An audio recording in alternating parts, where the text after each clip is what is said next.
Thank you for being with us today. This is Adopting a Global Multi-Channel B2B E-Commerce Strategy.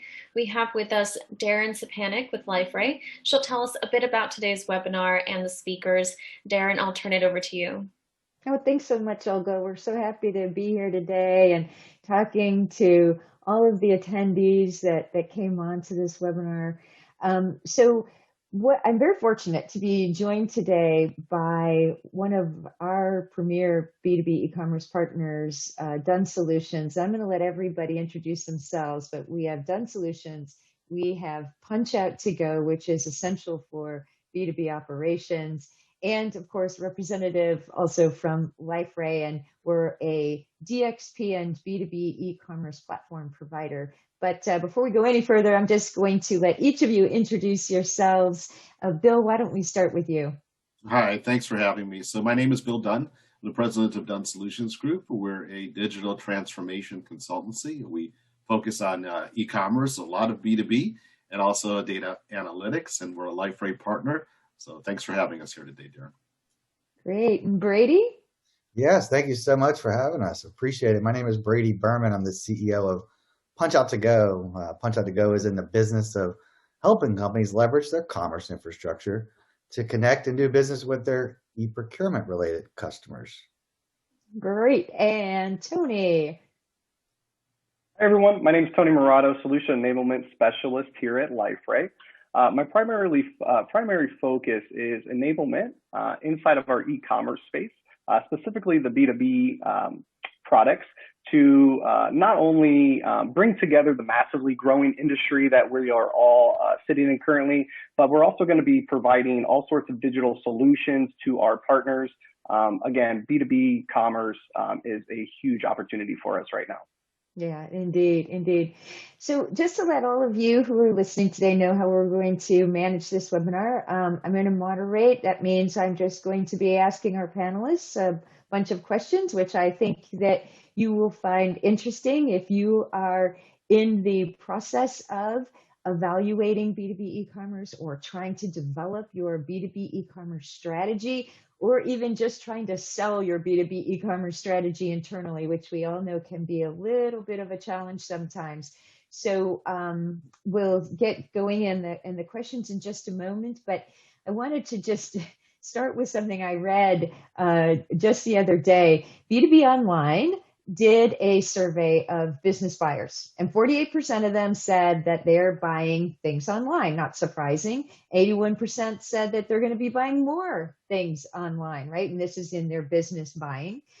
The thing that struck me was, my guess is it would be a whole lot more than 48% of business buyers buying online if companies were actually offering more e-commerce opportunities, because I think that this is generally the way that everyone would like to buy, right? And in spite of the trends, we still aren't seeing the adoption at the rate that I thought we would, at least by now.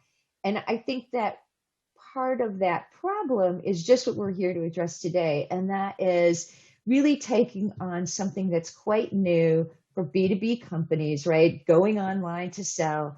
And one of the biggest challenges is probably that, I don't know if we go so far as to say conflict, maybe it's a little bit of trepidation or fear on the part of the sales reps, right? In bringing in something that they see is a little bit of competition with them.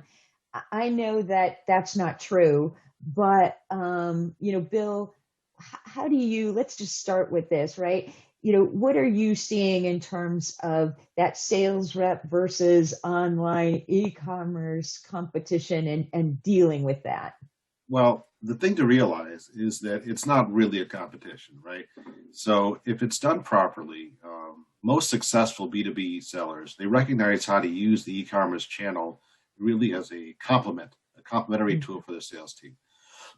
So a big part of that is having the salespeople even receive commission, even if the order comes through the e-commerce channel. So what we want to do is take away some of the burden from the sales team, take away that manual ordering and order process issue, that order taking from the sales team, and have them focus on being good consultants to the customer, coaching the customer on what to purchase, creating a better customer relationship, let the website take the order at 2 a.m.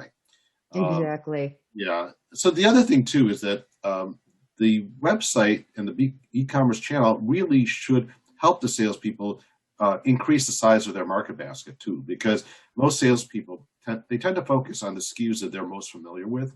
So they aren't always fully cross-selling across all their SKUs. And the e-commerce site can help stimulate larger orders, because when somebody's on an e-commerce site, you can start exposing them to other parts of the catalog that maybe the salesperson hasn't been pushing.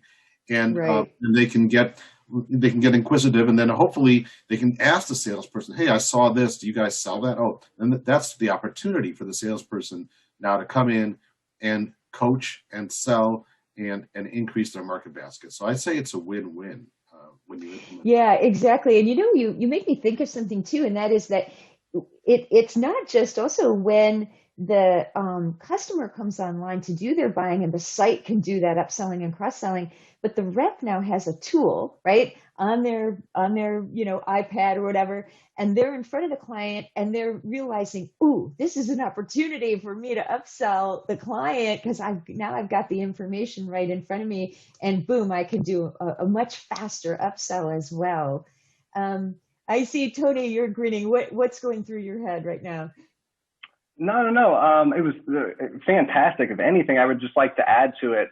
As Bill mentioned, and as well as you mentioned, explaining the benefits of e-commerce and just really, the benefits of anything from order status to history to pending shipments. But I think to add to that, I think of the reason a lot of many e-commerce companies are finding online so difficult is, ironically, they may be stuck in the past. Most of them may, even lack just the necessary insight to customer behavior and buying patterns, data which really can help thrive the current e-commerce environment. Yeah, yep. I think that's very true. You get a lot of businesses where, maybe they've been family owned for literally 100 years, right? And it's hard to break that paradigm and start to move forward sometimes. Yeah. Brady? Yeah, there's a lot there, right? I guess, I'm going to start with the 48%. So again, we sit in this kind of unique position. Maybe I should just tell everybody, e-procurement systems, just so everybody knows that may not know, are large kind of business spend management applications that organizations around the world will leverage, just as you're going to leverage commerce. They will leverage these e-procurement systems to transact with their vendors. Right, these vendors are you on this webinar, right? Distributor manufacturers. While 50% are leveraging e-procurement systems, 60% of those are probably making a lot of strides in actually better use of e-procurement technologies, right? So that 48% is going to grow to 80, 90. It's going to be way up there because adoption is happening across e-procurement. Now we've all heard the story of death of the salesperson. And it's not true, right? It's really a repurpose, right? It's a repurpose.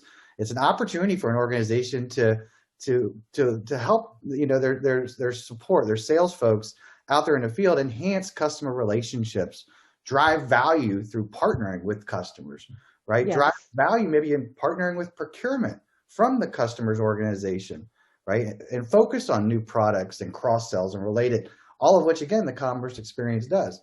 Commerce happens 24/7, 365, right? I can't tell you how many times at 9 o'clock at night I thought about, man, I need to order this thing. I'll just wait till tomorrow. And then guess what? Tomorrow doesn't happen, right? I remember a month from now, I was supposed to get this thing. So embracing commerce is a real thing, right? And empowering your salespeople with commerce and repurposing a bit, it will be leaps and bounds opportunities for organizations. So thank you. Yeah, so much. you used a word that I love in this, in dealing with this whole situation, and that is value, right? Because all that the e-commerce site does for the sales rep is increase their value to the company, because now they're more focused on, as you guys have mentioned, right, building those relationships, broadening and expanding the business that they have, opening new doors. So these are the things that make a sales rep infinitely valuable to the company, not the order taking part of it.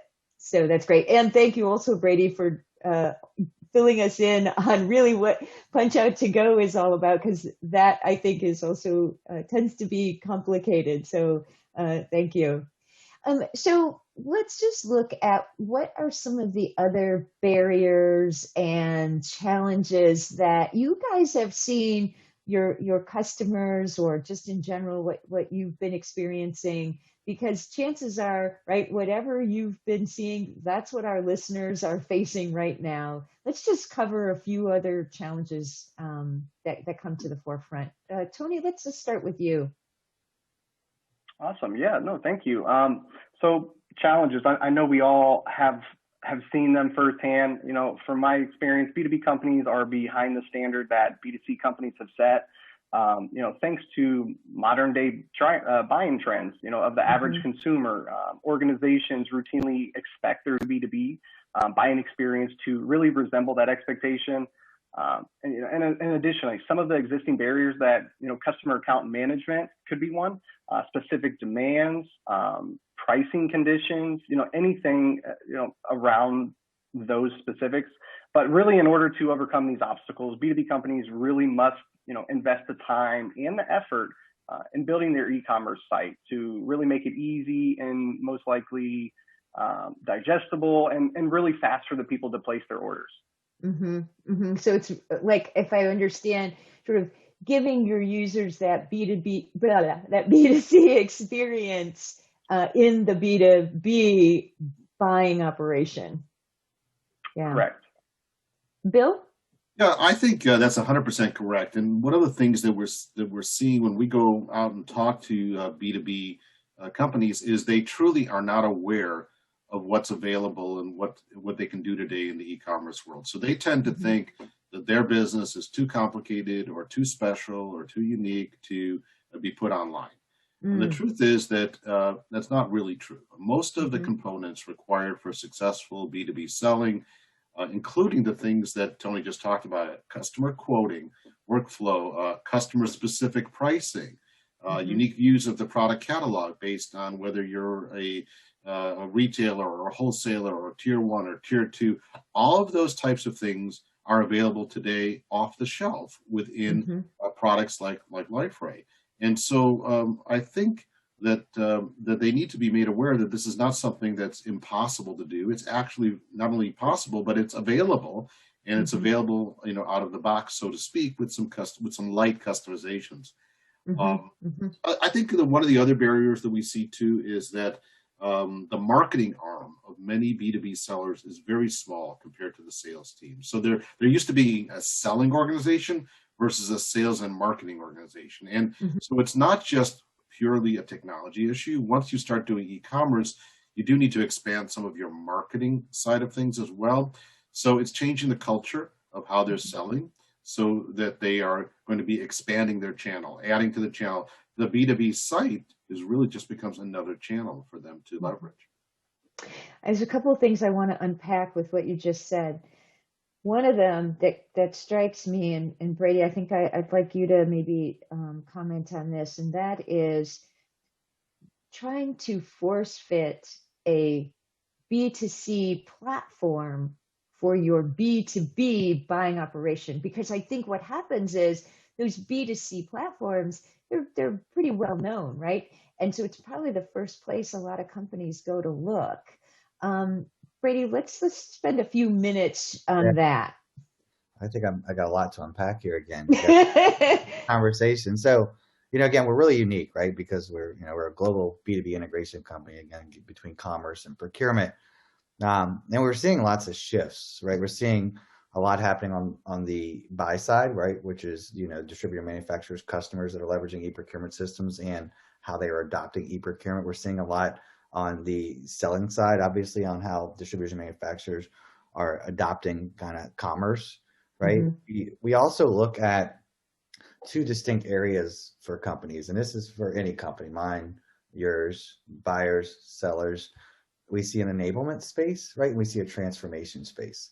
Inside the enablement space is reactive, right? It's reacting to the customer's first request. Hey, I need to be able to send you a fax for an order. Hey, I need to be able to buy your products online through your website. So now a company is faced with reacting, right? So again, looking back 10, 12, 15 years ago, they had to choose a B2C type of platform because that's all that really existed, right? So, and through that process, so getting from reactive, now maybe they managed to reach a responsive area where they could address those one-off requests, right? But the whole idea is to get to be more proactive and innovative, right? By being proactive, they understand the verticals. I got to have these customers that unfortunately are sending me faxes, right? Hopefully that's not happening anymore, but it is. I gotta embrace commerce. I've learned through this journey, right, what our customers need, right? So getting to be in this more transformation phase, to go from reactive and responsive to proactive, innovative, drives for incredible opportunities to expand, right? But there's a lot of lessons learned in that journey. And whether a company had a B2C e-commerce technology 10 or 12 years ago or not, a lot has been learned. Again, aligning with the right partners and the right technologies that'll drive great outcomes. Does that make sense? Yeah, one of the things, that's a good point. So one of the things that I found was there were clients that I would work with that had what I would call basically putting the product catalog online with a shopping cart functionality and saying, yeah, I have e-commerce, but it's just not working. It's not succeeding.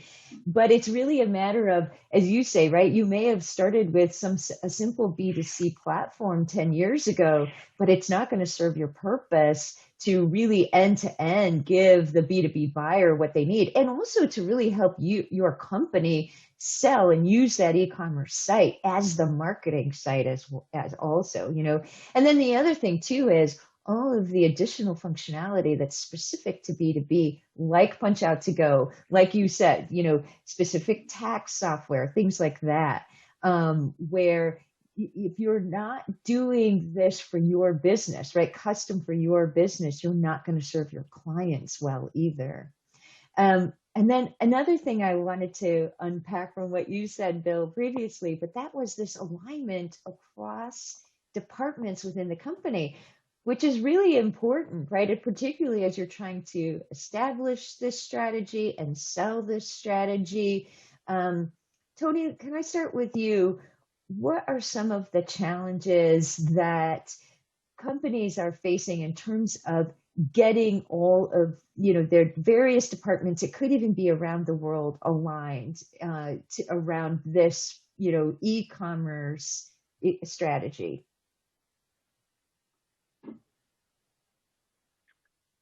Yeah. So a couple of different things there. I mean, one, it's going to be, there's a couple of things there. So one, it's going to have to be alignment. There's a lot of different pieces, different elements that need to be tied together. There is a responsibility there. I'm going to ask.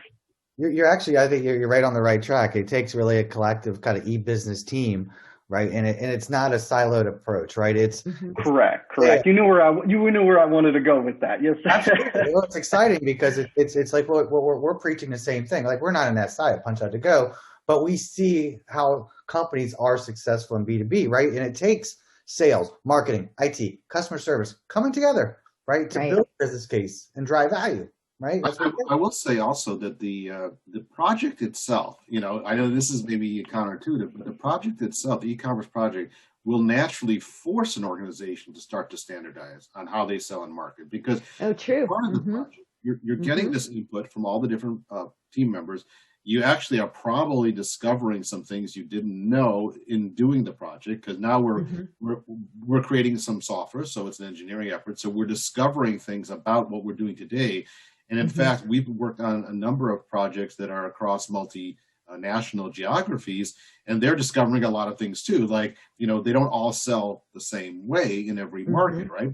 So it's also important to note that today's e-commerce platforms actually do accommodate that, right? So today's e-commerce platforms, especially in the B2B space, can present different storefronts to different markets, but still operate on a unified single platform. So you can do things like, you can have country or market specific pricing. you have country or market specific content, and all that can be managed through the platform.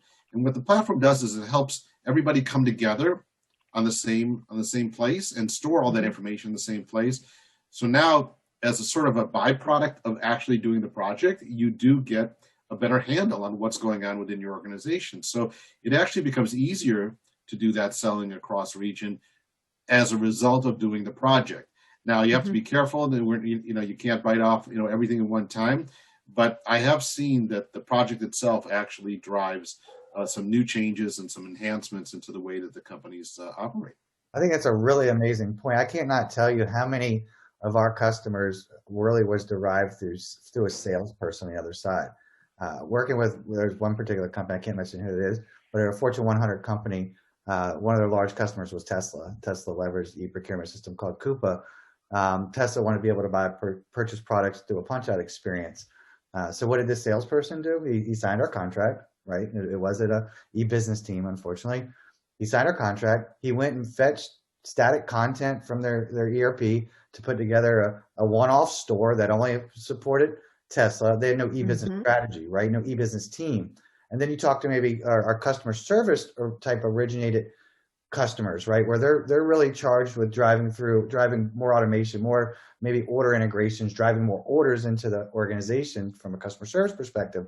Siloed approach. It takes that collective of sales, marketing, IT, and customer service to come together, right? And form these great decisions for commerce, right? Yeah, one of the things underlying all of that is bringing the data together. And little shameless plug for Liferay, but that's one of the biggest advantages I think that we bring to this equation as a platform, which is providing that single source of truth for all of the data. And then companies are able to create all of the different nuances that they need in order to serve their customers with that single source of truth, because all of the data is being pulled together in one hub on Liferay. And now, as you were mentioning, Bill, and I want to dive into this a little bit more, but that is, creating storefronts and access to different catalogs, to different, you may have multi-language, multi-currency requirements. So Tony, what do you see just in terms of how companies are going to need to establish that kind of access, and maybe it is that multi-storefront or whatever. Any comments on that? Yeah, so there is still a responsibility on B2B companies to really dive into their data, understand customer trends, implement products, meet those customer expectations. So there's a few different things that really fall into place there. Yeah. It's also one of the biggest gaps within a company is for them to understand holistically from an executive level or any level the origin of their orders, right? So leveraging commerce for the ability to obviously serve customers, but the downstream effects of driving orders and understanding the origin of those orders is massively important. Yeah, I want to say too, it's very important to have the ability to at least create different experiences for the different types of customers you have. So that applies even to companies that only have even a single country presence. So they might have a single country presence, but they might have a different tiers of customers, and those different tiers of customers might have different experiences. For instance, you mentioned the work you did with Tesla with one of your customers. I think that's very common, where you have these very large organizations that are purchasing things, organizations like Kellogg and other Fortune 500s that are using their procurement systems. And when they go to buy, instead of going to a generic catalog that is the same catalog for everybody out of the procurement system, they can get routed into a specific storefront that is just for that particular customer. And that storefront only contains the products and pricing that is specific to that customer. It's very important. So this is all handled today with spreadsheets and emails and different folders, the salesperson negotiating, but that all kind of falls apart during the buying experience. So during the buying experience, you want to give the customer the feeling like they're having a B2C experience, even though they're going through a procurement system.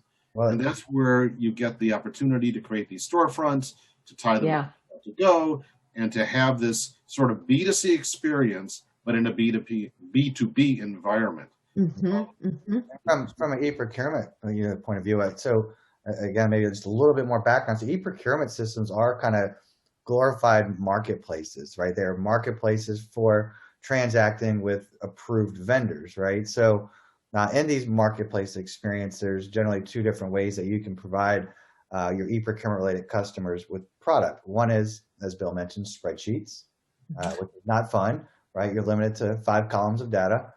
There's nothing glamorous about anything there, right? And the other is PunchOut, right? And there's a blend with a thing called Level 2 PunchOut. I won't go deep into that today, but it's really cool.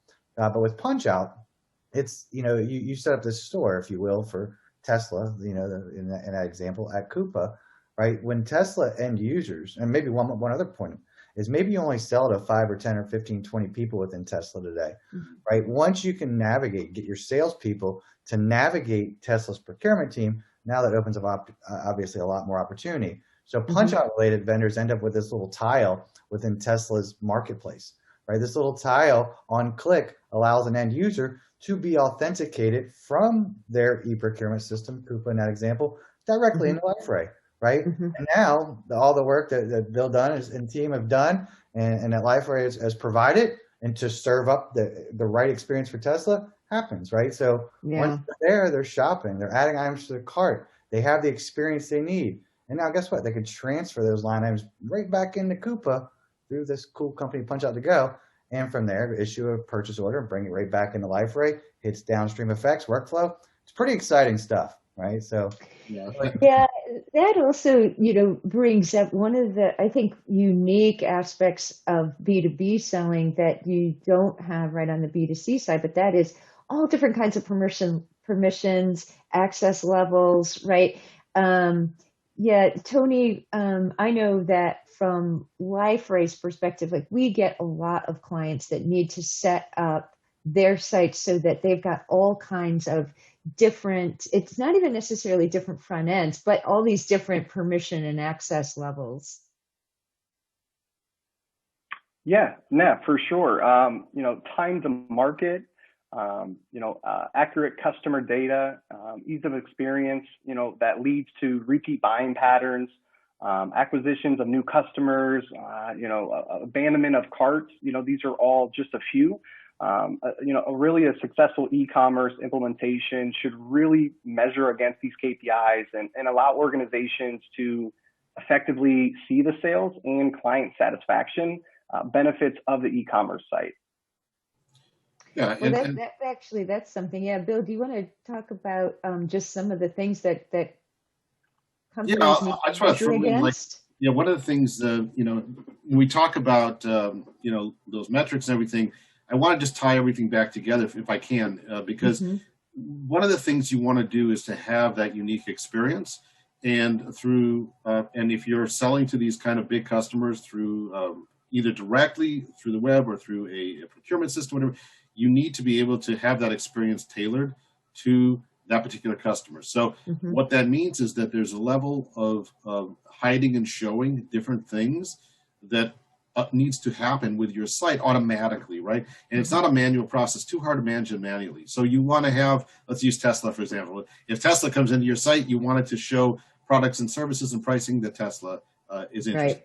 But if you have another customer come in, maybe a wholesale customer or maybe a different customer that agreed upon a different set of products that they wanted to buy, the negotiated price, you want that to show.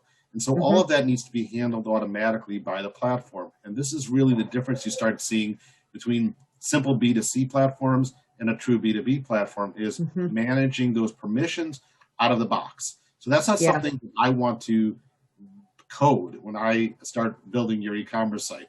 I want to work on the more interesting things, right? So I want the software to provide that for me out of the box so that I can use it in all those permissionings and content viewing and different price. I want that all to be handled automatically, by the software. And that's something that you don't really see in a B2C environment, but you Mm-hmm. really do see a lot of in B2B. Yeah, exactly. Yeah. The other thing, Darren, I just want, we talked a little bit, Tony mentioned about metrics and things like that. It really is important to understand the value of the site too. So when we go into one of these projects, we say that organizations should maybe set a benchmark for what their current sales are by customer, by salesperson, by region. Mm-hmm. And that benchmark, that becomes the baseline on which you can measure the e-commerce initiative, right? So you know Mm-hmm. what happened beforehand, then that becomes your baseline. And then after you go live, you should do some analysis and you should understand how the new channel is performing and what impacts, if there are any, on existing channels, like on Mm-hmm. your direct sales team, et cetera. And in a perfect world, all channels should grow, right? Mm-hmm. But one of the things you have to realize that in certain situations, the e-commerce channel might reduce the volume through the other channels. It might or might not. We don't know. We'd have to see. Mm-hmm. But understanding on how the customer base likes to buy, Mm-hmm. what their preference, it's not us. It's where it's what our customers, what they want to buy. And understanding how they want to buy should be important to maximizing the revenue that we get out of each channel. And then also how much energy we should be putting into each of these channels too, from marketing and from promotions and that sort of thing. So it's a whole new world once you turn on that brand new channel, but it's exciting. And I think that people should embrace the change. Yeah. Brady, can you jump off of that onto metrics that you recommend that companies look at when they're ultimately trying to, establish the ROI for their e-commerce site? Because I would imagine there's a lot of transitions that are happening from EDI systems onto e-commerce, right? That's got to be a big one. Yeah, channels, and there's lots of channels even within a singular e-commerce application, right? So, I think I mentioned earlier on that companies are really trying to hone in and understand the origin order, right? So the origin order may be, portals that organizations are logging in to pull orders, phone, fax, email, smoke signals, carrier pigeon. Those are all various channels, right? Again, we want to eliminate some of them. But they exist, and you have to, again, being react to the way your customers want to do business. But I think you need to also understand where the technology is going, where the market's going, right? Because how you might sell to an organization today could change and likely will change, right, over time, right, as they embrace technologies to help manage their spend, right? But on average, and I mentioned this earlier, 12 to 15% of a distributor and manufacturer's business may come through www, right, through the website. And that's just a starting point, right? And that's just an industry average across all verticals. 25% of a B2B company, focused company, comes through e-procurement, right? And a lot of companies don't know this. Like their sales teams are out there picking up orders from portals, or customer service is going to get an order, but it's not a commerce activity. It's unfortunate. And then there's 40% to EDI. So when you start talking about the 40% to EDI, that's now an IT conversation. Remember, e-business team, it takes the collective, right? So if that 40% that was an IT function is now a commerce function, that's pretty opportunistic, right? Right. 25% through e-procurement, right, is now a commerce, effective. Now that 12 to 15% could effectively be 50% plus, depending on how well your team performs. But I think that, for instance, e-procurement, how can you convert e-pro customers into WW customers, right? Via e-procurement, as I mentioned in that example with Tesla, right? How can you leverage commerce, the downstream workflow that's built out already between Liferay and, your ERP, right? Leveraging that to do more, eliminating that IT function, eliminating customer service function, embracing commerce, right? Make it easier to transact with your customers. Right. Again, it doesn't need to be this daunting IT conversation. Commerce is there to be leveraged. Right. And again, I think there's a lot to be had in growing business through commerce, even if it wasn't a point add to cart today. Right. That business through commerce, because there's going to be a conversion element. There's EDI customers, there's e-procurement customers that aren't leveraging commerce today will, because that's where the future's going. Right. I do see a big trend in that transition from EDI to e-commerce. I'm going to bring up something a little controversial, I think, and ask you guys what your thoughts are, what you maybe advise your clients on when it comes to deciding whether or not with e-commerce, companies who are B2B sellers should start selling directly to the end user. This is, I know, something that creates a lot of conflict with B2B selling. So, Bill, let me start with you. Yeah, I think it's a real challenge because you do have these channels and you do want to try to avoid conflict, but sometimes naturally in the evolving marketplace, there might be some conflict. So you have to take a look and see how important it is to have a direct relationship with the customer versus going through a reseller. And a lot of our B2B sellers today, especially with the situation that we've had over the last 9 months with COVID, they're seeing that they're not having the volume that they would normally have through retailers. And they have begun to spun up their own websites direct to customer in order to capture more of that volume. Now, that does not make your retailers very happy. So one of the things that you need to do is you need to balance that. Many ways to do that. One way is to allow the customer to make the choice of where to make the purchase. In other words, you say you can purchase online through us, or you may purchase through one of our retailers and literally list the retailers where they could go get your products if a customer wants to do that. And it's also very important to take a look at pricing and make sure that you're not undercutting your retail channel. In other words, you're not offering a price point that is so low that you're actually discounting and destroying your retail channel. So this is a very it's a very touchy subject, but at the end of the day, the company needs to stay in business.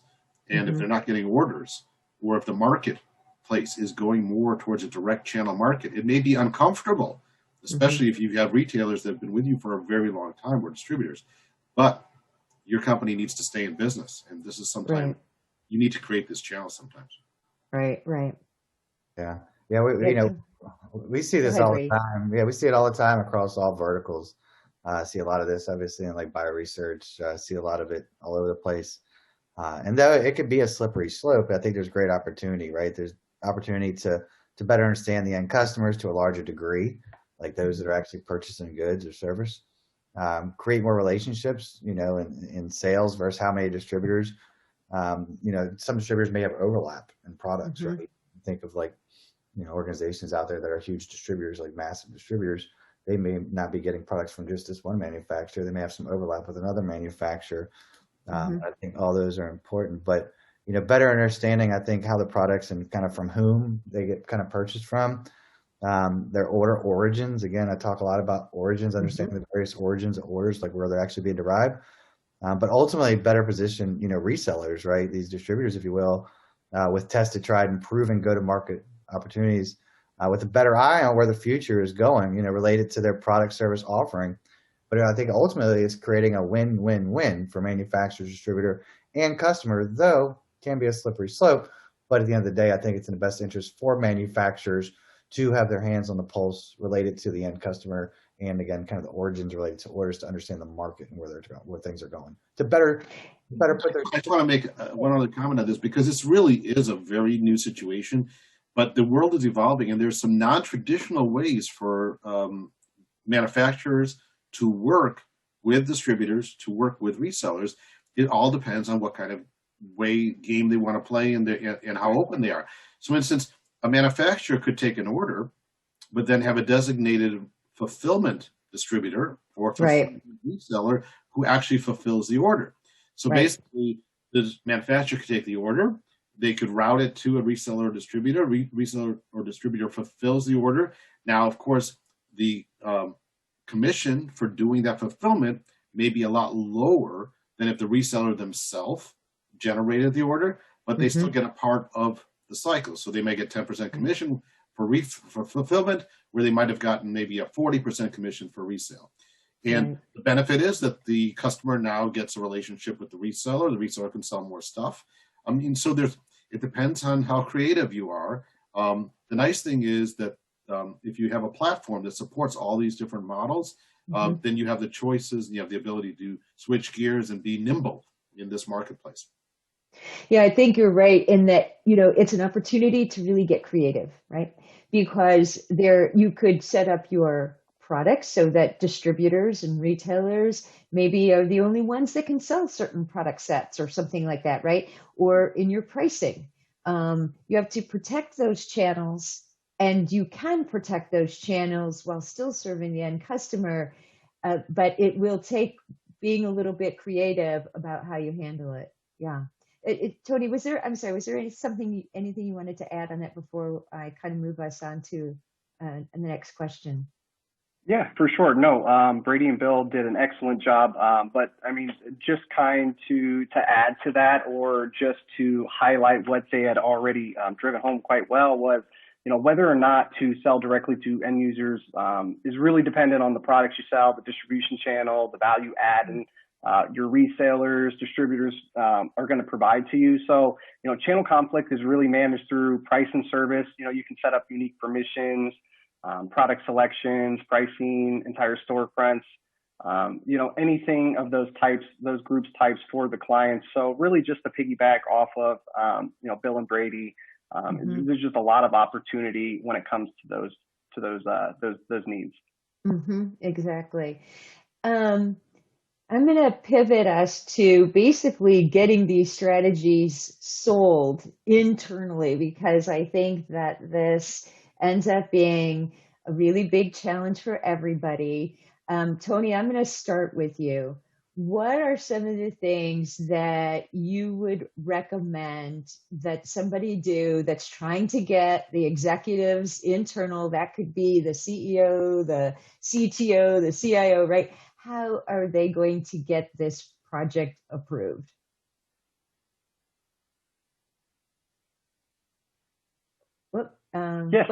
Okay. There you are. Okay. Yeah, no, great question. So really all research really points to the increase in the demand for online ordering, B2B. So really find out what your client or channel partner purchase online today, how much they purchase online, who they purchase from. If you are doing less than 10% online, chances are there is a competitor in your space probably doing a lot more. So forecasts are that 70% of B2B demand will eventually move online, right? So it's an incredible metric. Today for our durable goods and B2B and B2BC, the online sales figure is around 15% of the total demand, and online sales growth, so 4 times the traditional market. Okay, yeah, it's really boiling down to if we're not doing it, we can be pretty guaranteed that our competitors are. So we got to get on the bandwagon. Yeah, right? Absolutely. And the short answer is, a wise company will really invest into a B2B e-commerce, or they're going to get left behind, right? So if management doesn't see that value, the customers and channel partners will demand it. Brady, anything on that you advise companies on looking at when they're trying to sell it internally? I got lots. No, but I think, remember, look, 2 distinct areas, enablement and transformation. Your company is in one of those buckets. You're probably reactive or responsive, right? It takes a while to get to this transformation phase of proactive, innovative. But hey, Mr. CEO, we were able to do this B2C site 10 years ago to serve this customer's need, but we're seeing more of this. We're not going to be able to scale this. We need better technology, right? We need to be able to segment our offering. And we're winning. We're making good strides, right? So those are the conversations, I think that you have with the executive team. But remember, your customers, if you can't serve them, they're going somewhere else. If you can't serve them the way that they want to be served, right? Your customers are investing, right, in their efforts to digitize how they purchase from you and other vendors, right? The way they purchase from you can't be different than the way they purchase from other vendors, right? Yeah. And it's an opportunity, like it's an investment worthy. Just as your customers are investing in doing this digitization effort or reining in how they're supposed to spend, whether that's direct on a website with approvals and all that good stuff, or through E-Procurement or EDI, whatever the case may be, right? You need to be there. And if you're not there, you're not going to be there, right? And that's a sad story. But the time was always now for you too, really to digitize your efforts, right? And embrace what your customers are investing in, what they want to do. Because if you have one customer asking for a unique request, and then you're going to hear another, right? Then you're going to hear another, right? And again, getting from, reactive to proactive is the part of the journey here that creates success. So leverage I what you think, learn and what yeah, you, and I think one of the things companies should be afraid of is if they are not hearing their buyers ask for it, guess what that probably means? They're going elsewhere. or maybe let's get back to sales. Is sales really engaging the customer, Right. right? Yes, good So, point. I want to say also what we see a lot, and I've been talking to a lot of B2B customers over the last few years. And I hate to say this, but the truth is that they at the top levels are not always aware of what's going on with their customers. And what I mean by that is, Mm-hmm. if you've been in business for 10, 15, 20 years, you've been very successful, you've grown this great company doing it a certain way, you may be under the impression that your customers are happy or that your customers don't, quote unquote, don't want it. And Mm-hmm. what I found out for one customer, we went around and we met with 20 of their customers. What I found out was entirely the opposite. I met with this, 50-year-old procurement guy. You're sitting in a back room, cigar in his mouth, and I said, "Hey, would you ever use an online system?" And I was expecting, some sort of answer. And the guy perks up. He's like, "Oh, can I order on my iPhone?" And I'm like, "Yeah." Yeah. He's like, "Oh, that would be great. And when I'm in the back, I'd love to order on my iPhone." And this is from somebody who maybe you might not have thought that they wanted online, but actually, literally everybody does. So, Right. So companies have to get past that. We've done it this way before kind of mentality because the customers want it. All Yep. the customers want it, not just Yep. the 20-year-olds. So. yeah. Exactly. And we spend a lot of time just, talking to distributor manufacturers, and it's not even like a hard sell. It's like, look, your customers need this. You're going to lower the cost to serve your customer. It's a win-win. Like, what is the problem here? Let's invest in digitizing the efforts. Let's invest. Let's help your company be more successful, more sustainable, right? Think about Mm-hmm. what's happened during COVID with, people not being able to go to the office and do different things, right? Mm-hmm. And being more in a digital effort, right? Having more of a digital focus creates some incredible opportunities. Yeah, if there's one thing that really should propel all of this forward, it certainly is COVID and the need to do more of this online. And Brady, you bring up something that I don't even think we mentioned, which I can't believe it didn't come up, but that is that whole, as part of that ROI conversation, the lower cost of sales that happens, right, with e-commerce. And again, that value of the sales rep versus, lower cost of sales. We surveyed our customer base, about 750 around the globe. We had good responses. On average, they identified that their orders they were getting via email, phone, fax, carrier pigeon, smoke signals, whatever, was 50 to 120 orders for each one that had to go into the system. I was on a call with a large distributor last week, and it's just they were just like mind blowing. Like, why have I never thought about this? Right. So if your sales reps or customer service are getting, faxes or emails, they're manually keying in. But guess what? It's not just the effort of manually keying in the order, right? It's not just that. It's the errors. It's you shipped the wrong product. Right. You're on the Right. hook, right? Good So point. leveraging enrichment of data through commerce will drive incredible efficiencies and pay for itself 12 times over in a short period of time, right? So there's so many wins. I can't even count them all. Just having the ability for the system to do cross-sell, upsell dynamically is a win. It doesn't cost once you built the system, it can do it a million times, and it doesn't cost any more than the first time. And so if you can get somebody who is normally just buys a product from you, maybe you're their preferred vendor for this product, but in the checkout process, they get introduced to a few other products that other customers are buying that they may actually be interested in, not just crazy products, but products that they are interested in. And they buy 2 products from you. That alone over a large set of customers pays for the entire initiative. There are so many wins here. There are really no losses. This is really a win-win-win type of scenario. You just have to get started. And also, let's not forget, most of B2B buying is repeat orders, right? They're going in, they just need to fill the inventory, right? They just need to order the same thing month after month or quarter after quarter. So those are really simple orders for e-commerce to handle. But now, as you say, Bill, you've got a prime opportunity to upsell and cross-sell, right? Something that may not have even been done because they're typically sending in their fax, and you can't do a whole lot of upsell, cross-sell with the fax. And if I could just add to, I was just going to Go say, ahead, Tony. sorry, Bill. Yeah, no, I mean, again, I can't add, everyone's hitting everything on the mark so well. And again, I want to do the obvious, right? It's like if we're truly collecting all this data, right, on customer buying trends, just like Brady said, that we really should see the writing on the wall, so to speak, right?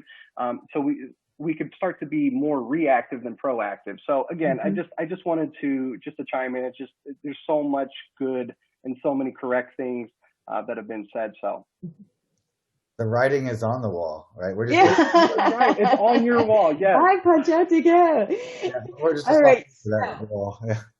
Before we close, I'm going to turn to each of you and ask if there's one thing, you could say two things, that you would like to say to our audience in closing, a little advice. Maybe it's even, here's something not to do, or, something that you need to do or watch out for, or whatever. What is those one or two things that you would say? And Bill, I'll start with you. So I would say two things. When you're looking for the product, let's say you're going to do B2B commerce. When you're looking for the product, don't take the product that gives you the minimal amount, thinking that, oh, this is just our starter product. We're going to evolve later. The actual cost of the culture and the implementation and the training and all that is many times the cost of whatever the software is. Buy the right product up front that you can grow into, not a product that you're going to grow out of. That's one thing.